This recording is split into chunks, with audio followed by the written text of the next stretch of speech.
माशाअल्लाह जी साढ़े तुलसी के प्लांट अलहमदुलिल्लाह चल पे ने। यह साढ़े तुलसी के प्लांट ने जी। ये लाया सी एक छोटा जहा प्लांट, ये सफाई करने अलहमदुलिल्लाह। यह वाला छोटा जहा प्लांट है तो यह वाली वैरायटी है वो, यह वाली स्पाइडर प्लांट का पौधा है। छोटा जहा नन्ना जहा प्लांट है साडा।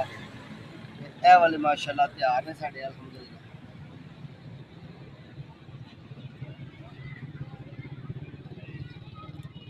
स्पाइडर प्लांट की पनीरी दोस्तों तैयार करी दी है।